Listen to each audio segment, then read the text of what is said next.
Hi guys, this is Vlad, and in this episode, I've noticed that we had some technical difficulties with Nathaniel's audio.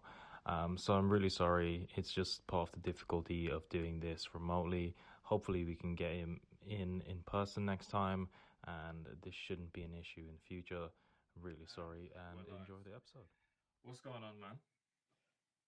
Good, how are you? I'm good, man. Welcome back to the studentcast. I'm here with my man Nathaniel. Hey, what's up, man? Thanks for having me, man. It's all right. It's all right. How are you doing in this heat? I'm struggling. I can tell you that right now. Yeah. I'm fully struggling. This humidity. Oh, Humidity. No, it's done. the humidity is actually the real killer. I tell you Like- what, I've been training, doing my bits, and I've been dying on the daily, man. Like fully dying. Yeah. It's hard. It's hard. Yeah. So what about your what are you doing for your training? Well, because I'm an athlete, like I'm a sprinter.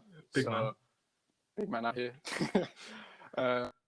It's just a lot of running, to be honest. A lot of running, but you say running, it's like, oh, you just run fast as you can in a straight line. It's more than that, you know?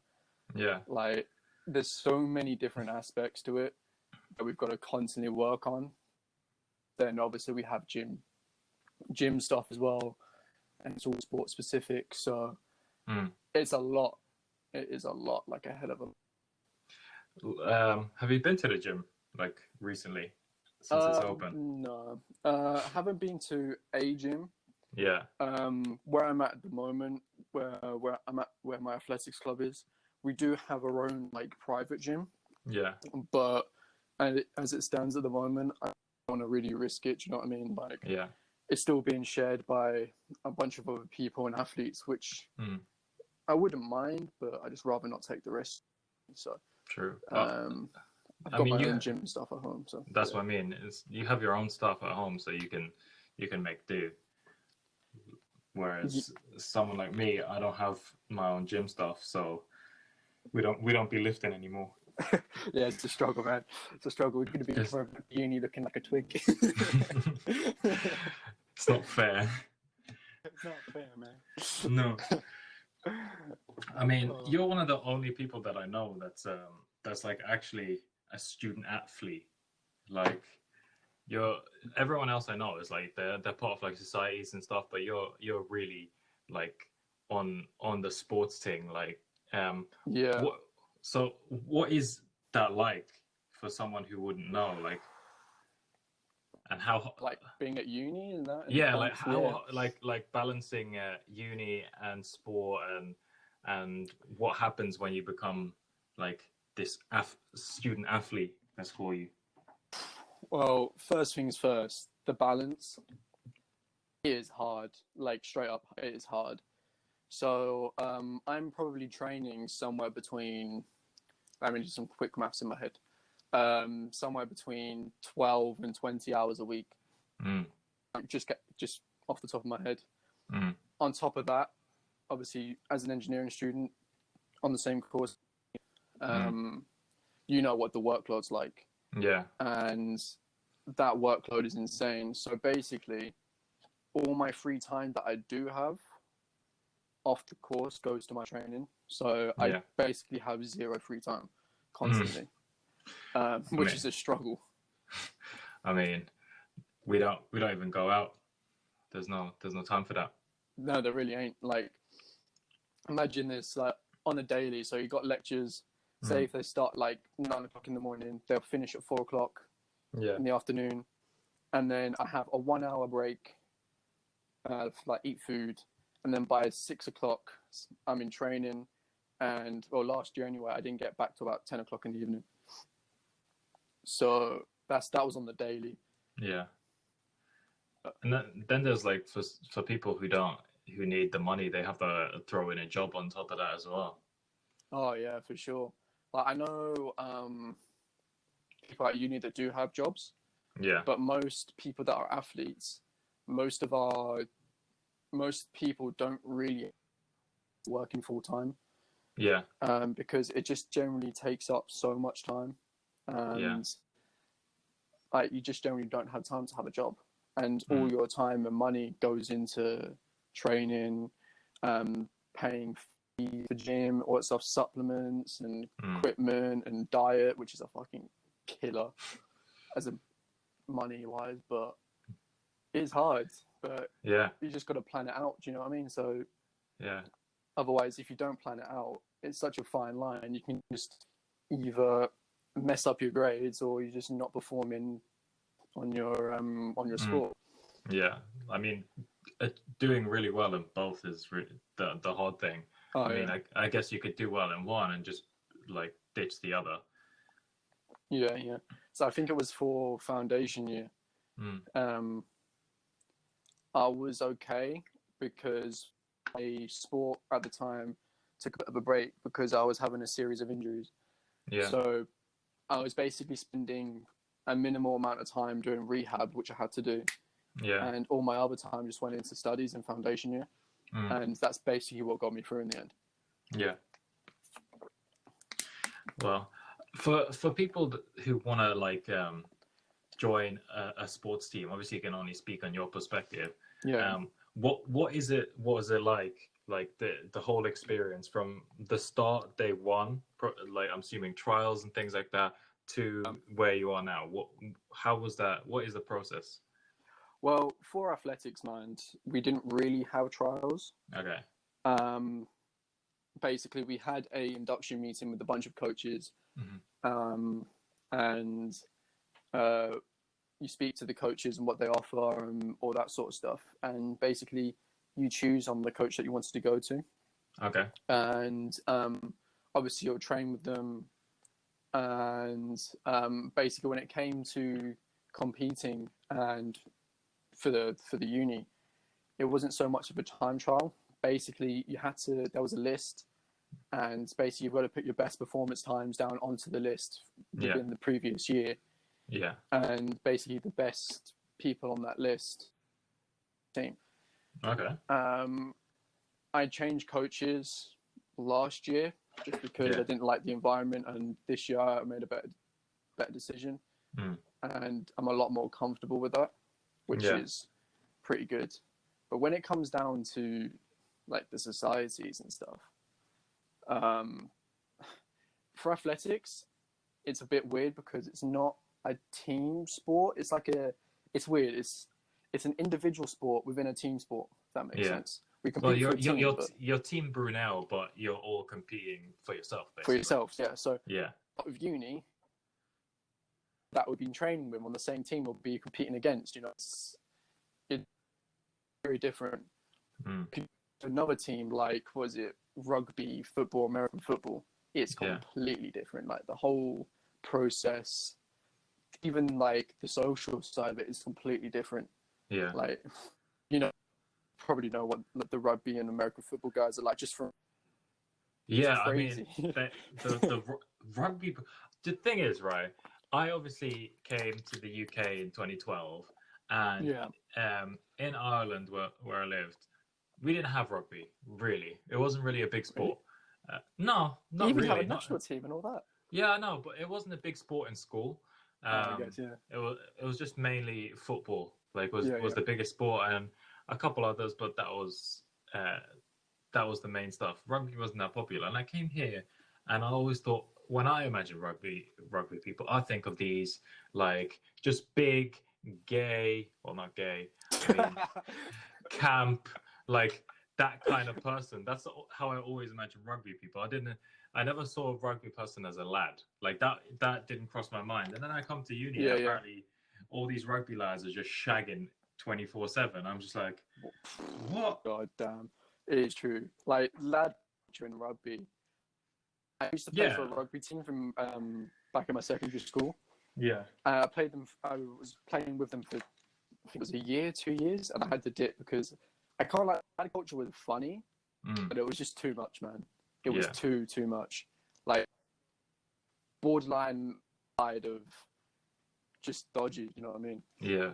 I mean, they usually get all the stick for being a bit dodgy, and yeah, I've heard stories of rugby lads just being a bit dodgy when it comes to that kind of stuff, but they still I don't get it. Like rugby isn't even the like biggest or hardest man sport there is.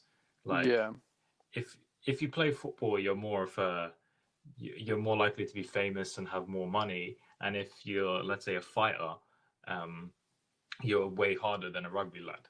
Like that is true. any day. That is true. There But I just mean, is. like on professional top level, some of the rugby guys that they just put like broken arms and head bleeding, and they just don't care. Yeah, but I'd still have John Jones fuck them all up. I just there, you know, without a fight, make Yeah, let's do it. have an exhibition match. John Phone them up Jones right now. versus John Jones versus any other athlete in a non-combat sport. To be Just fair, any it'll of be them. attending funerals if that was the case. Yeah, might as well just come in like the Undertaker, bring in the coffin. Don't resurrect. Oh, Yeah. let's do it. What do you think of like combat sports? Combat sports. So obviously, combat. Well, do you mean like rugby, or do you mean more like fighting? No, Like I mean MMA. fighting sports. MMA. I'd consider that combat. I like watching it, but I never do it myself. If that makes sense. Have you ever tried it? No, hell no. If I probably tried it, I'll probably end up coming first. You know what I mean? Yeah. Have no real fighting experience. Like I've never in my entire life gotten a fight ever. Mm. It's that experience, but watching on the other hand, I would get hyped so much about it. Like I remember watching like some of the MMA fights, some of the boxing fights. Like it's crazy. I remember the AJ Klitschko fight, and when he hit that uppercut and his Klitschko's neck just went flying back. Whew. God, that was. I definitely think fighting sports are probably the best sport for kids especially. Oh yeah, right. For sure. I'm 100% believer in getting your son into, or daughter, doesn't matter, into a combat sport, or martial art, whatever it may be, from a young age, because it's so good at teaching discipline and learning that if you don't watch your mouth, you're just going to get punched or kicked in the head. Oh, literally, so much discipline, like self-defense as well, because you never know. You could be going down the street in middle of London and some dodgy guy comes up to you and just touches you on the shoulder, tries to pull you down an alley or something. You can just smash him up, basically. Yeah, then there's the flip side to that. It's like some people when they do train, especially when they think they've done it for a while, and maybe they do it at like a team, because not all like clubs and places are created equal. Some are better than others, and some really aren't. Some give away belts like they're free, and some you really have to work for every single one. And it's more the ones that are just giving them away, that these people who get them, they're getting this like false sense of security and think that they know everything, and act hard to their head. Yeah, they get this ego, like, oh, I've got a black belt, and you're like, listen, first of all, it's not the same thing, and second of all, even if you do one martial art, it doesn't mean, say if you're a boxer, someone does a double leg, like shoots for a double leg, you don't know what the fuck you're gonna do. Yeah, exactly. They'd be going into their gym, walking around like Conor McGregor before he got humbled. Like, you know, that little walk. Yeah, the $1 billion walk. Literally. They'd be walking like that into the gym, and then they go to spar someone, and they just get slapped because they just think they're the dog's bollocks. But you've got to learn either way, I think. But it's that I also think with fighting sports as well, like, so beneficial in, say, like rougher parts of like the country, where it like pulls kids out of the street and stuff like that. These kids, they struggle with home life, they struggle with everyday life, and it's just kind of their escape. Yeah, it's an outlet for sure. Oh yeah, for sure. It just saves kids on the daily, I think, because otherwise some of these kids will just be going out and they'll just be getting themselves in trouble. Do you know what I mean? Like, but it definitely has its positives and it has its negatives in some sense. But that's like the same with everything. I mean, yeah, true. you're not gonna get pure positives for absolutely everything. But I do think that combat sports, especially, I think boxing is my favorite. I haven't personally trained boxing. I have trained other martial arts, but for a long time as well. And I was never the person to go and boast or talk about it. I just like to keep it quiet. But I knew people who did the opposite, and it really like pissed me off. Just like, shut the fuck up. Like, why do you think you're harder than everyone? But I think boxing definitely for young kids is a great way to teach them discipline. And then I'd also say jiu-jitsu. They'd be probably my two essentials. Oh yeah, for sure. So next time I see you with a couple of kids in the future, I fully well expect if I square up to them, they're just going to bang me up. Definitely. Just a roundhouse kick me to the face. My kids are definitely going to fuck people up. Just Street Fighter shit. Exactly. Just roll like a little squad. That'd be hilarious. Oh, I can see that. For sure. Do you remember the varsity at Brunel? Not this year, but the year before that. Oh God, yeah, that was that was crazy. Yeah. So for context, varsity is basically like a derby match or something where it's the rival university, and you play them at every sport. I'm pretty sure, right? Correct me if I'm wrong. You play them at pretty much every sport on the day. People get absolutely pissed, and one year they come to your university, and the next year you go to theirs. So it goes back and forth. So you have loads of people coming in. So that's what varsity is. I didn't even know what it was until I came to uni. But the first year, that I have never seen so many people day drinking in my life. Literally 7 o'clock in the morning, they'll be already cracking up the first one. Because we had lectures that day. I remember it, and I know a lot of people didn't, but I remember seeing just everyone on the quad, just drinking, absolutely getting hammered, and it was like 8 o'clock. It's like, go to bed. You'd never see me up that early in the morning, let alone day drinking that early. I mean, I have drank early, but that was only enough flight to Malia. And I was like, we were getting a breakfast at 5 a.m. And I was like, let me get a pint, a hard man, big pint. Literally. But I remember in varsity, what was it? The amount of fights that broke out around campus. The rivalry was crazy. I'm not sure if it was in the library at the same time at two different points. Yeah. Do you remember that big fight outside the library? I was literally going to talk about that. It's like outside the library,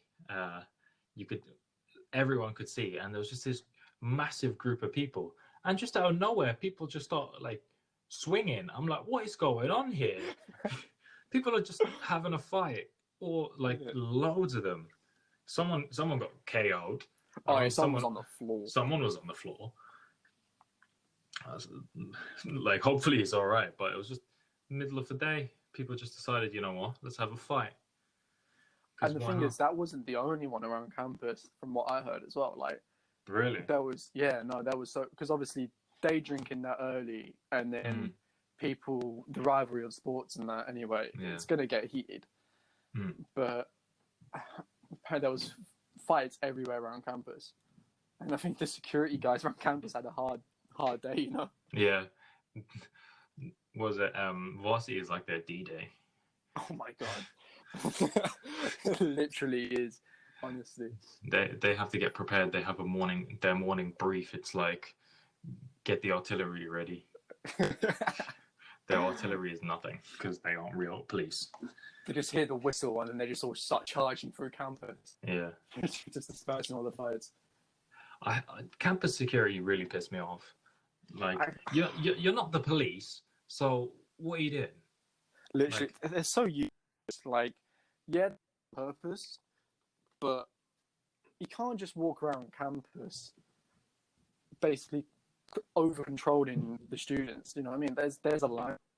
Yeah. And sometimes they go over that line. Oh, definitely.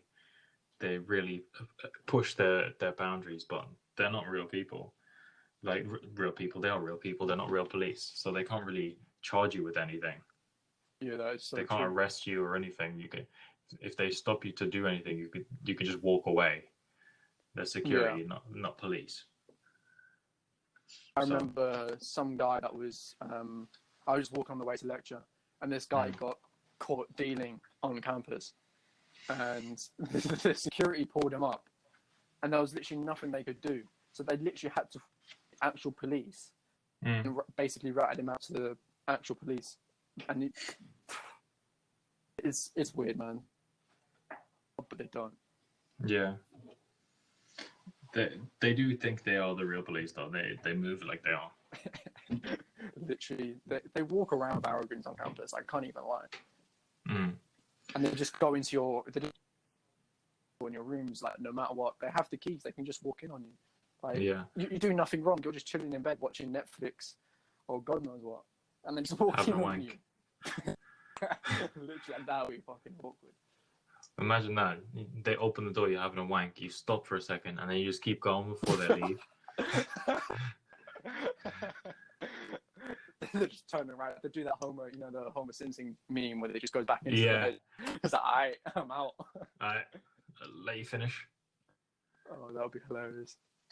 So, because I want to know what your perspective was like for your flat in first year. I mean, foundation year, because I think everyone's has a different experience, and I've been in two of my mates' flats regularly, and they're both very different.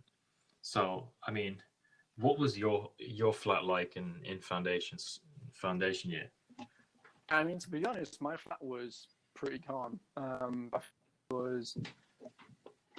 There was 7 of us, and to be fair, we all clicked pretty much instantly. Yeah. We all got along. It was all right. There was one guy that was just never there. Like, I'm pretty sure he dropped out. So we never saw him. But initially, it was really calm. Got along. We all vibed, but we all minded our own business in those days. Yeah. As time went on, though, so like 1 or 2 people kind of, your tensions arise slightly just because you get annoyed of.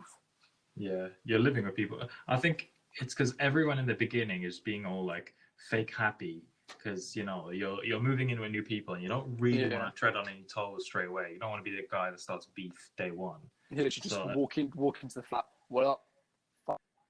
Yeah. So I think that's why everyone like always says, "Oh, in the beginning it was good, and then shit happens." So, It's true. Yeah. So what exactly like happened without giving away any names or anything?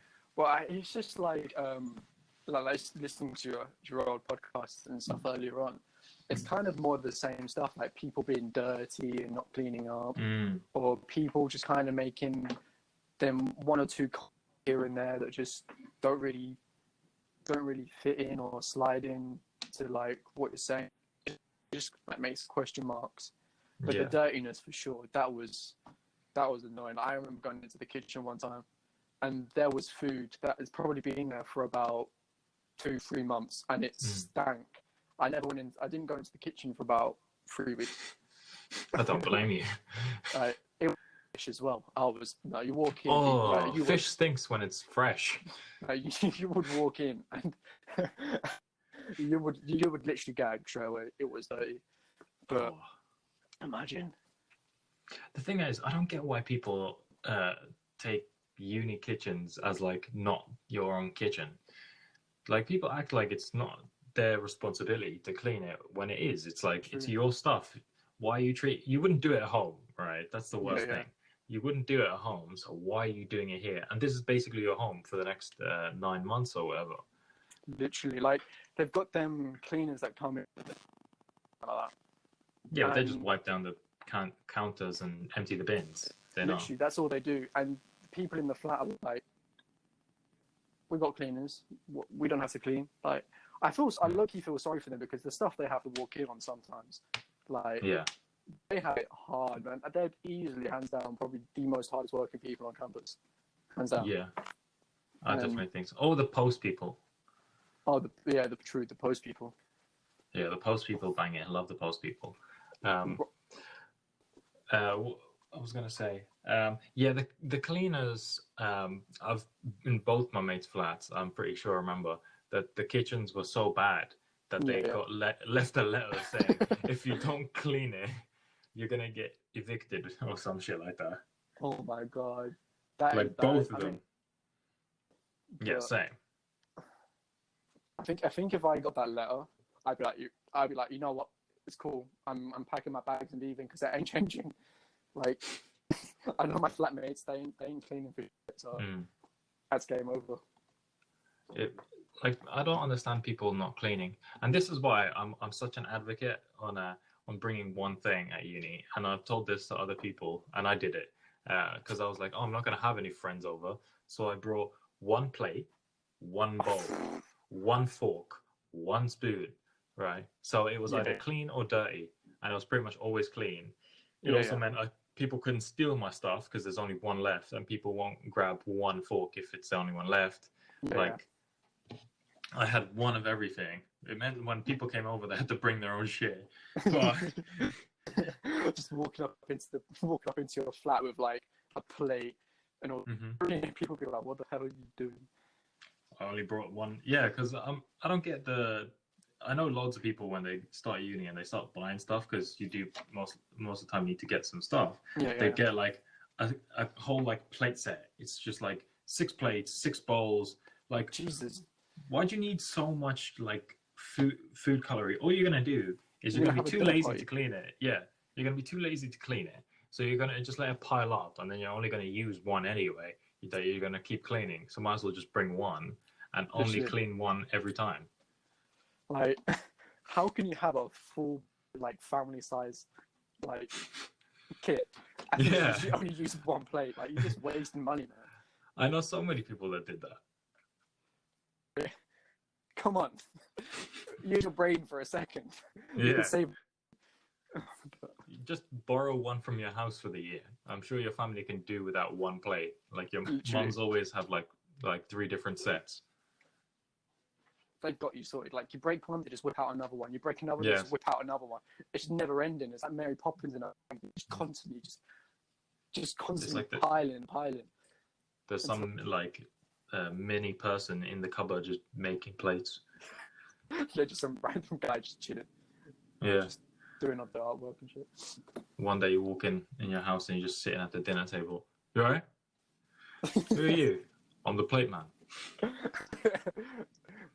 Be like, it all makes sense now. Yeah. But I don't get how people, bearing in mind people pay rent for their flats. Yeah. So basically, essentially, it is your own for that time. So why not treat it the same if you were to get your own house off campus? Like, me and we both live off campus at the moment. Or last year, and probably did as well. Yeah. And you know, like, it's completely different off campus. Like, you treat your house as if like it is my house. It is your like, you clean it regularly. You clean your dishes and all that sort of stuff. It's just a general thing you have to do. Do you know what I mean? Because if someone comes around and you're living in a dirty house, how do you think that comes across about you? Exactly. But I also the worst one is when people don't clean the room. Right, that's even worse than not cleaning the kitchen. Pet peeve, huh? Oh, mate, I am OCD, but then there's some people that really take it too far in being really dirty. I'm walking inside person's room and you just see underwear everywhere, dirty plates on the side of their room, like bed sheets that have been done in, like. I think that's my biggest pet peeve, right? Is when people sleep and their like bed sheet, like the sheet comes off the mattress and they don't put it back. Oh. Right. That or they leave without making their bed. It literally takes 2 seconds. God. It really pisses me off. Like when I'm in a rush, like obviously you have to dash out your house. Yeah. And you don't have time to do your bed. But when you come back and you don't see that clean bed, it makes me sad, man. It breaks my heart. It's like I'm coming back to my room to relax, and I want it to be just like set so I don't have to do anything. I don't want to have to come back to my room and be like, oh yeah, now it's time to clean again. Like that's Like, not the motive. you've had a long ass day, you've been stressed, you've done your assignments, you've maybe done an exam. The last thing you want to do is go back and go and clean your room. Exactly. Like, it's dirty. Like, I'd imagine bringing someone round. Like, imagine if you was on a date and you bring someone round to your room and you completely forget your room. That's game over. Like, you're never speaking to them ever again in your entire life. The thing is, I know people that have done that and they've still shagged. Like, what? Yeah, I know people that have had dirty rooms, and they've still shagged and brought people back. Like, I think people are just so desperate to fuck at uni. Oh word, it's like that at uni. It's at home. At uni, everyone just wants to fuck, basically. Like, that's just how it is. More or less. Outside of uni, it's the complete opposite. People want relationships and all that sort of stuff. But when at uni, when people have, like, constantly working and no time, like, the last thing they want to do is spend more time on a person. So they just want to have a quick, like, almost like a quick, if you want. Like, exactly. I don't get it. Same. I never understood the one night stand thing, but fuck it. If both people want to do it, go ahead. I've got nothing against it as long as it's consensual and safe. Yeah, it's good. You're good to go. Like, yeah. I mean, I've never done a one night stand. Never. Same. Like, Same. Those people that pick up a person from the club and take them back to their flat, they are dodgy. Like, red flags left, right, and center. I don't get it. Yeah. Right. That's serial killer vibes. God, seeing that person ever again in your entire life. No. Say goodbye to your friends, your family. Man, I'll tell you what though, like, being at uni and stuff like that, obviously, like, with the side of, like, mental health and all that sort of stuff, it's a big deal. Like, uni students with mental health, that sort of stuff. Like, how have you found that? Like, from me to you, and obviously people listening. I mean, it's for uni itself. I've been pretty calm. Like, like uni isn't really the thing that affects me personally. It's all the other shit. Like, I'm good when it comes to like uni life, in managing assignments and workload and that kind of stuff. Like, I've always been calm with that. It's just other stuff that's outside of my control and that kind of shit. That's the stuff that affects me the most. And I know it affects a lot of people, and it's this big change for everyone where 100%. where they're going from school where everything's just fed to them, like, do this, and then you're kind of just thrown in the middle of the ocean at uni, and it's like, this is what you have to do, and then figure it out. And a lot of people don't really know how to figure it out or don't understand that.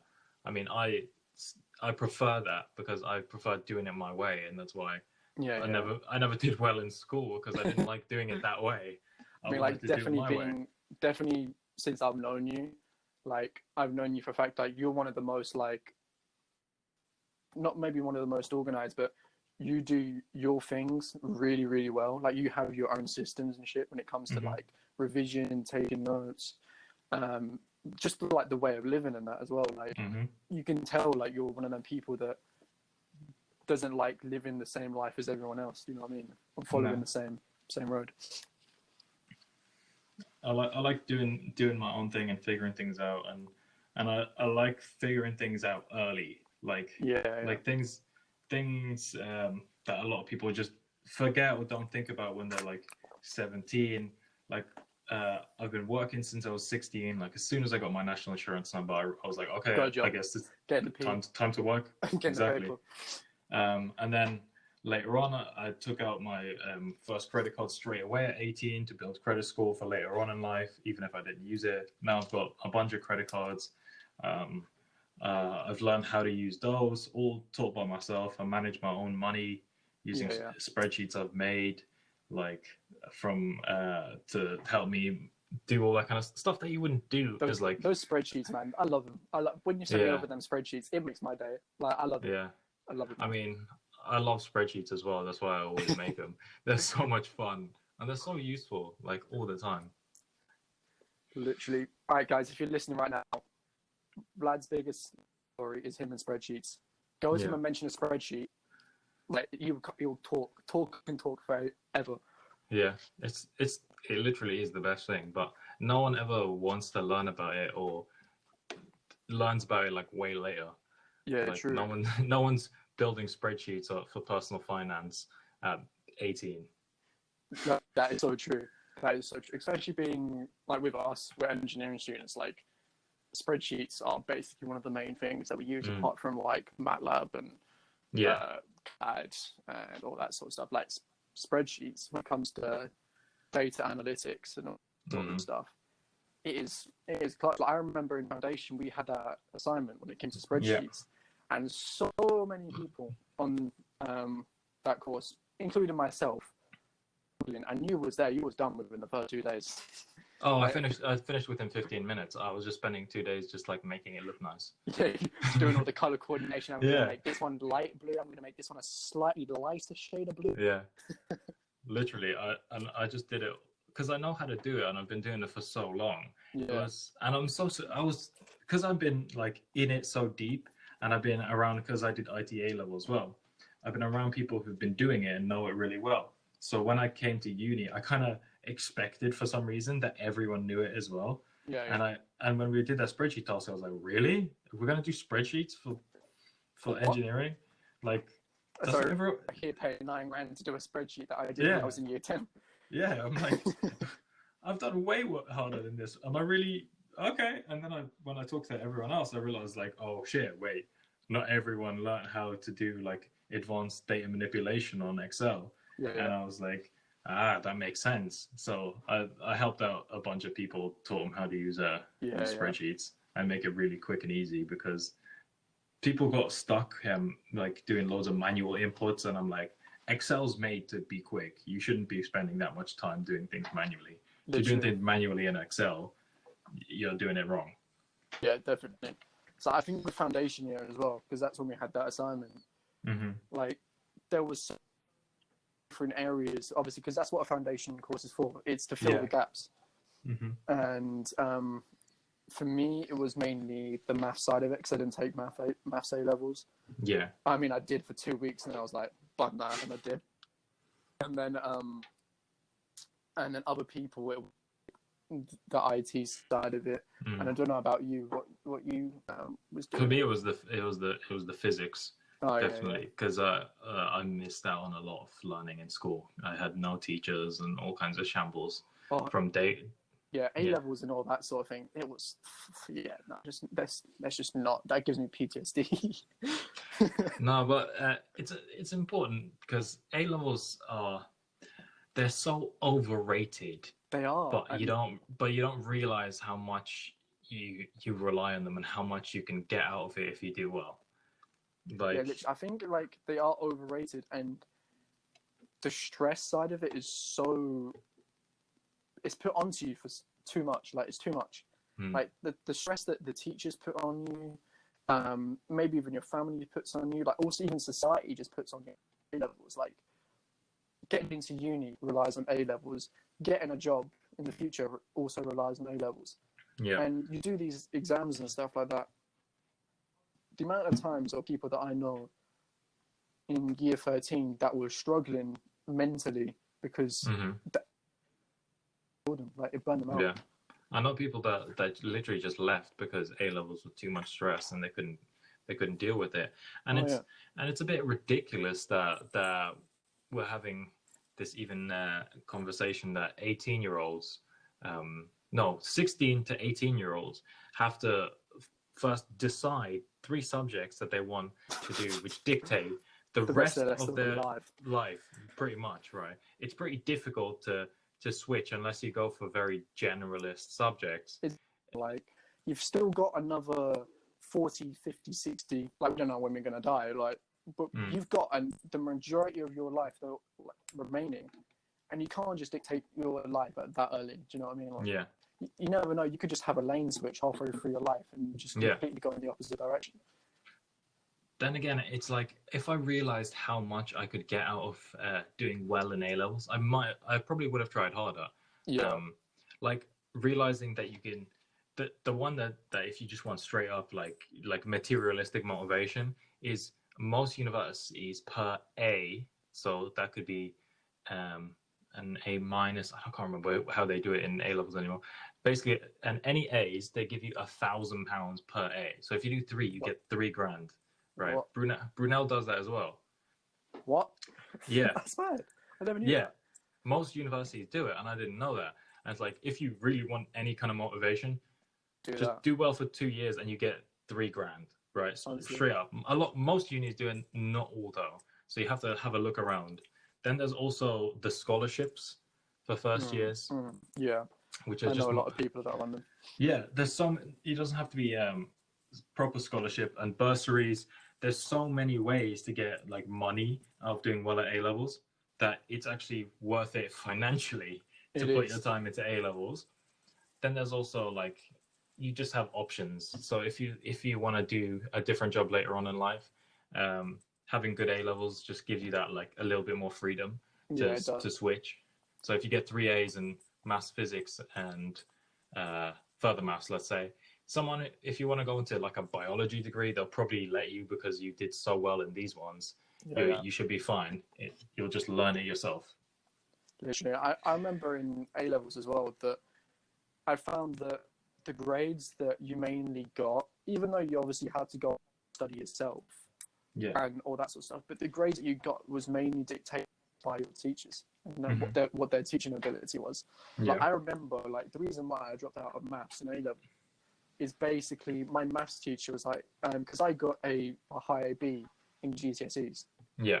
And he was just like, he pulled me aside in A level maths, and he was like, yeah, I looked at your maths score. Basically, if you're not going to drop out, I'm going to basically just not let you carry on the course, because statistically, if you look at the things, you're not going to do well.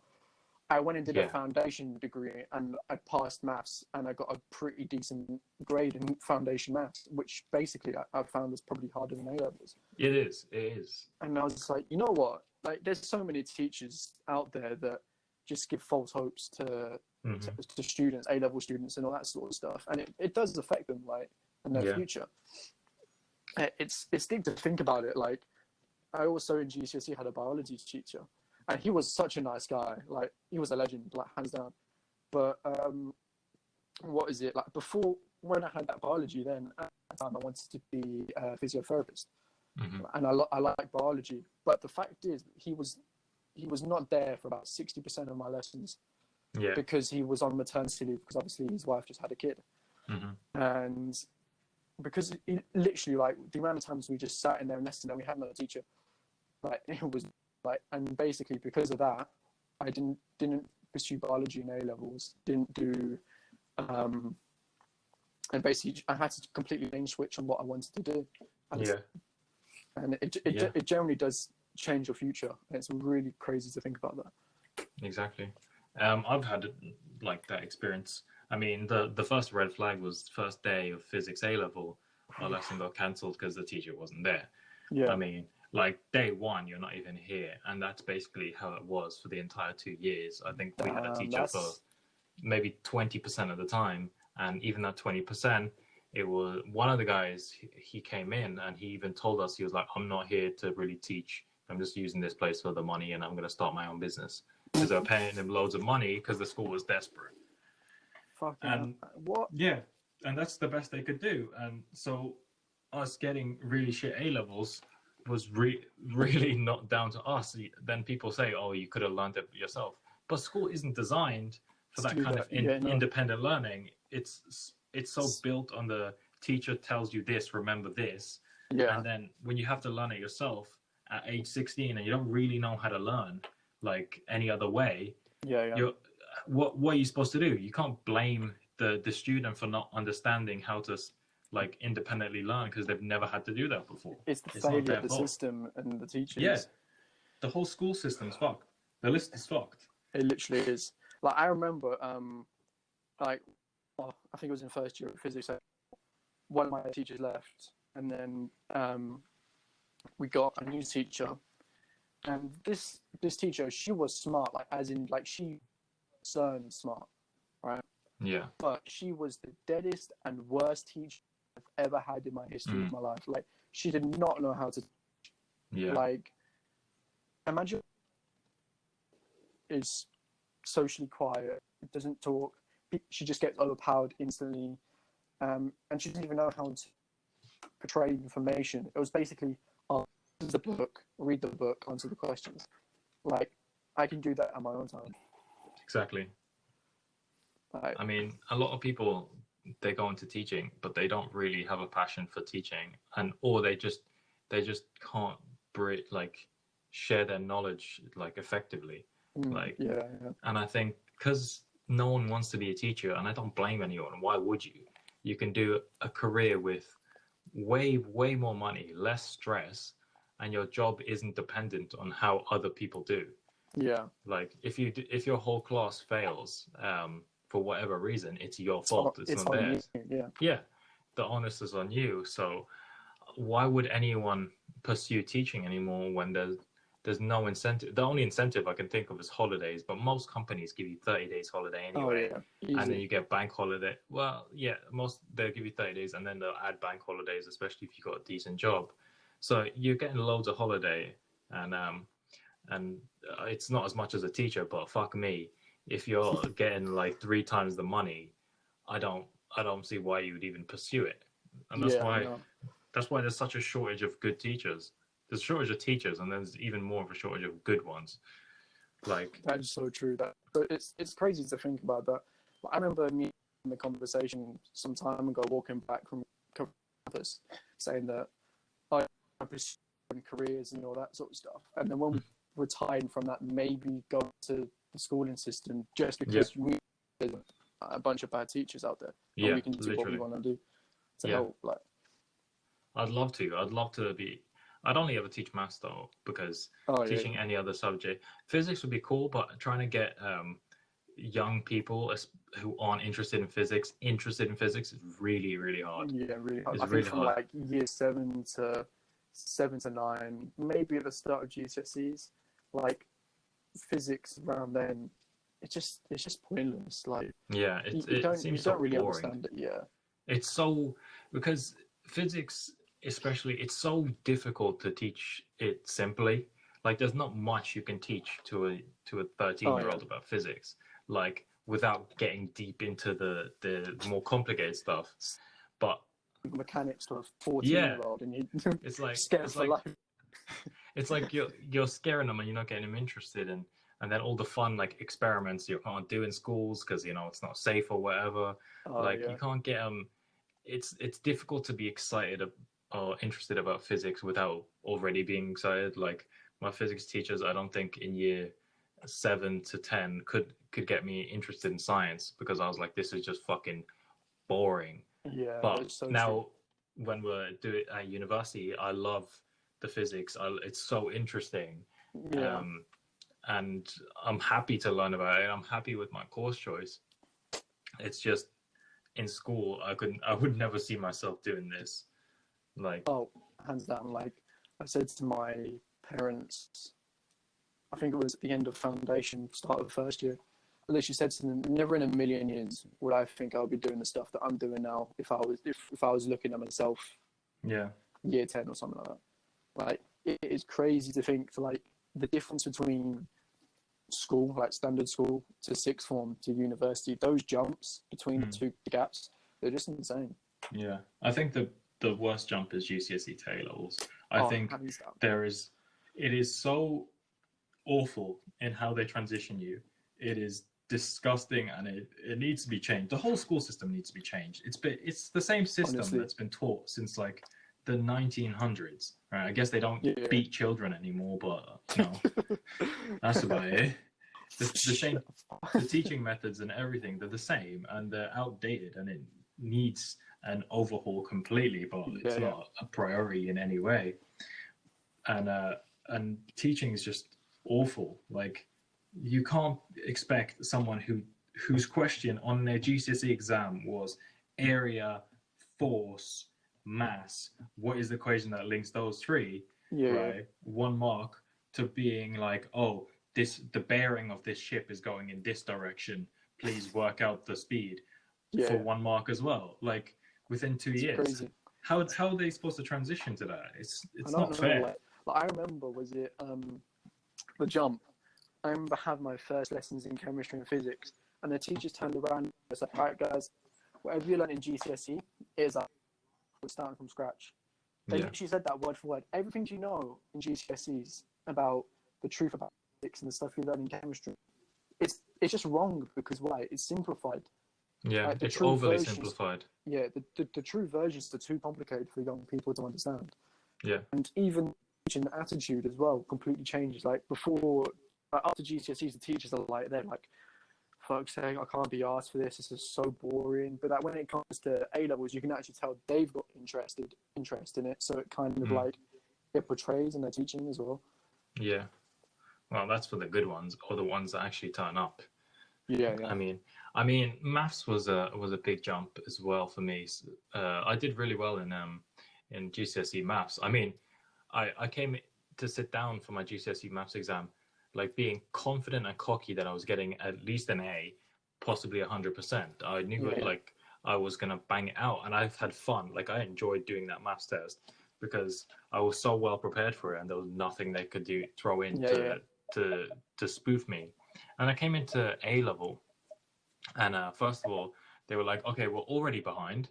You need to do the first two chapters on your own in 2 weeks." Right? And I was like, "What?" It was like, that's the foundation of your knowledge, and we're starting from chapter three. And I was like, "What? What do you mean?" Um, and then in the beginning, I struggled like a lot. And I Yeah, remember yeah, because our parents' evening was pretty early on. I want to say it was like November time, um, for school.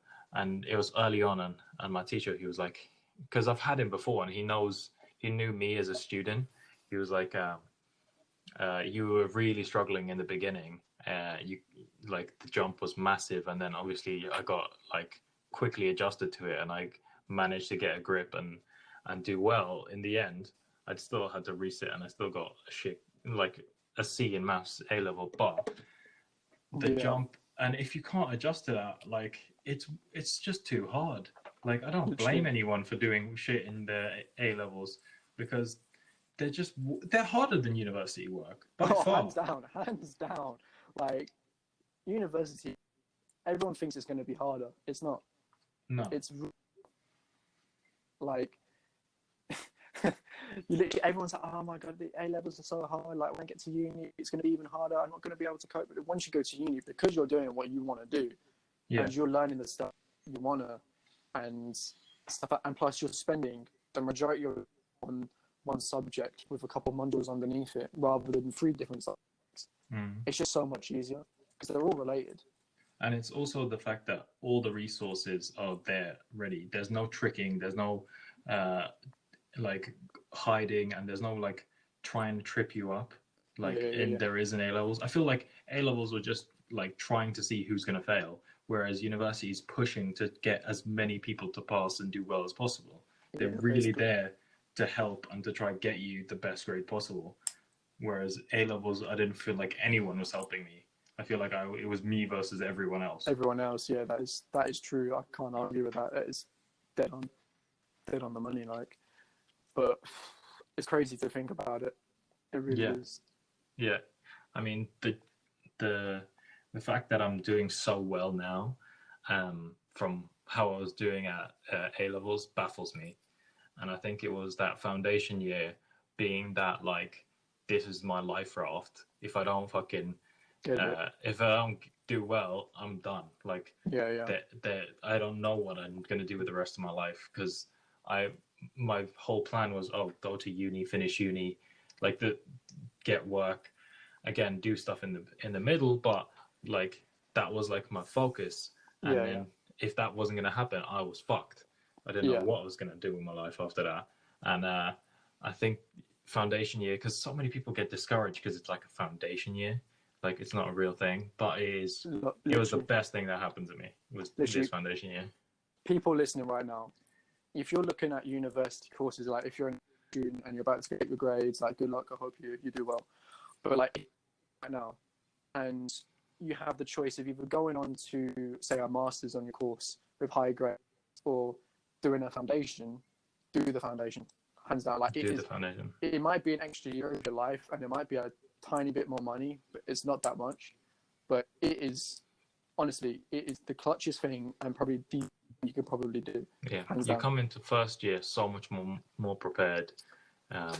You're ready. Not even just in like the course. It's also the little things like understanding the website and the submission like ways and all that kind of stuff. Knowing where buildings are and all those little things that you don't want to waste time. Yeah, you don't want to waste time doing that stuff in first year. Like it's just extra hassle that you don't need. You want to just be like assignment work done, and then you can do everything else. But then I think a lot of people overestimate how much time you spend on doing work at uni. Because there is a lot of work to be done, especially for someone doing engineering. We have a lot of stuff to be done. But there is a lot of free time. Like there's a lot of free time in the day. That is true. A sport like me, and then you're completely fucked. Yeah, but for most people, there's a lot of free time, and I think everyone at uni should take some chances, because when you're young, if you take any chance doing whatever, start a podcast, yes sir, start a YouTube channel, I don't know, join a club, learn how to invest some money. Honestly, you can take all these. Yeah, there's so much you can do and learn in addition to it. So don't waste that time. Obviously, do your work, but make sure you capitalize on everything you can at uni, because there is so much opportunity and so much free time to do. Like, you're never going to get that much free time in your life again, I don't think, especially with work and things. Yeah, that is true. That is true. I remember at the end of like GCSE and A level, it's like, oh, you're gonna have the best summer of your life, sort of thing. Like you've got this, you got to have so much time. You get to uni and you have even longer summer. Like you even get like we decent amount of holiday breaks as well. Oh, we get like for Christmas we get a month. Yeah. For Easter we get 3 weeks. 3 weeks. It's jokes, like, and obviously free time as well. Like there's some people that I know at uni that are on courses that aren't as strenuous as any, and they literally have 2 lectures a week or something done like that. They have so much free time, like so much. Like use it. Mate, take risks, take chances, like try something. Like I think everyone always seems to have these ideas of things they want to try and do, and I think especially in summer holidays for uni, you have so much free time. Even if you're working, you've got so much free time. Might as well maximize it and might as well do everything. I think that's the best possible advice that I could give it someone who's about to start uni, is just go for it. Just take risks, do it. Obviously, don't like jump off a building and hope you land on like a canopy or something. That's the wrong kind of risk. But take risks, try stuff, because you're gonna have so much free time and enjoy it, because these are literally the best moments of your life. You're going to savor them forever. In the sports side of it, like doing a sport that you'll never be able to do, like like at all. Like there is so many sports at university, and there's way more. And I know so many people at university. Like, oh, I'm just going to try this out for fun, like and see what it's like, and they end up like enjoying it to bits. Like they make friends. Like there's a whole society. Like. And even some people, like, they finish uni after playing and they find out that it's enough to do it as a proper thing. Like, it's really weird to think. Like, there's some American football team, I'm pretty sure, that have tried out American football for the first time at uni. And then by the end of uni, they're being looked at by scouts for NFL teams and stuff. Like, it's no joke. Like, it's crazy. And most of the time, especially for uni, it's free.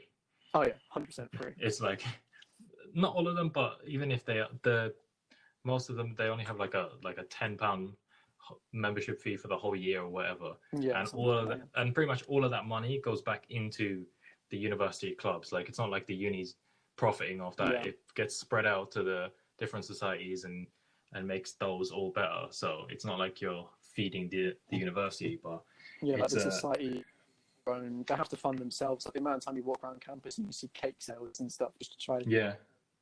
money. Yeah, and it's this community spirit, and for people that are so like you, that I think everyone should get into as many societies and try as many as possible. If you don't like it, you don't have to go again.